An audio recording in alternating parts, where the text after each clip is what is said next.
អ្នកតាកែវជាប្រងមកអូនគឺបងចង់បងមិនចេះសាវ៉ាស្រឡាញ់មួយដឹងមួយបងមិនអោយនៅយូរបងនឹងអោយមេបានិយាយប៉ុណ្ណឹងមិនកុហកអូនមិនជឿបងចង់មិនមែនមនុស្សសាវ៉ាដណ្ដឹងអូនធ្វើជាប្រពន្ធចូលស្ដីទុកមុនមិនឲ្យខកមេបាបងជាអ្នកចម្រៀងដែលមិនតន់ណាល្បីមកលេងចូលឆ្នាំទៅបានជួបអូនស្រីស្អាតអ្វីយ៉ាងនេះស្អាតអ្វីយ៉ាងនេះឃើញព្រាមរៀមជាប់ចិនស្នេហ៍អាចទេបើបងប្រាប់ម៉ែចែកទៅតាមប្រពៃណីអ្នកតាកែវជាប្រងមកអូនគឺបងចង់បងមិនចេះសាវ៉ាស្រឡាញ់មួយដឹងមួយបងមិនអោយនៅយូរបងនឹងអោយមេបានិយាយប៉ុន្មានមែនកុហកអូនមិនជឿបងចង់បងមិនមនុស្សសាវ៉ាដល់ដឹងអូនធ្វើជាប្រពន្ធចូលស្ដីទុកមុនមិនឲ្យខំមេបាអូស្រឡាញ់បងចង់បងប្រឡប់ភូមិថ្មីអូស្រឡាញ់បងចង់បងមិនខ្វល់ទេស្រីអូ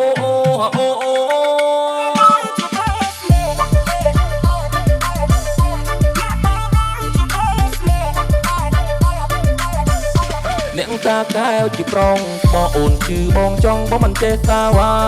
ស្រឡាញ់មួយដឹងមួយបងមិនអោយនៅយូរបងនឹងអោយមេបា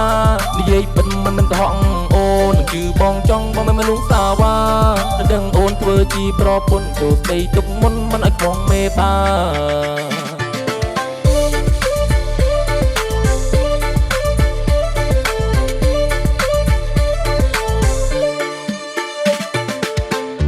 អ្នកតាកែវជាប្រងមកអូនគឺបងចង់បងមិនចេះសាវ៉ាស្រឡាញ់មួយដឹងមួយបងមិនអោយនៅយូរបងនឹងអោយមេបានិយាយប៉ុន្មានមែនកុហកអូនមិនជឿបងចង់បងមិនមនុស្សសាវ៉ាដល់ដឹងអូនធ្វើជាប្រពន្ធចូលស្ដីទុកមុនមិនឲ្យខំមេបាអូស្រឡាញ់បងចង់បងប្រឡប់ភូមិថ្មីអូស្រឡាញ់បងចង់បងមិនខ្វល់ទេស្រីអូ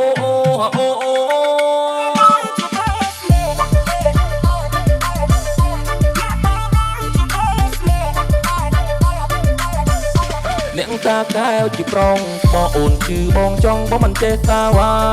ស្រឡាញ់មួយដឹងមួយបងមិនអោយនៅយូរបងនឹងអោយមេបានិយាយពិតមិនកុហកអូននឹងគឺបងចង់បងមិនមនុស្សសាវ៉ាដល់ដឹងអូនធ្វើជាប្រពន្ធចូលស្ដីទុកមុនមិនឲ្យខំមេបា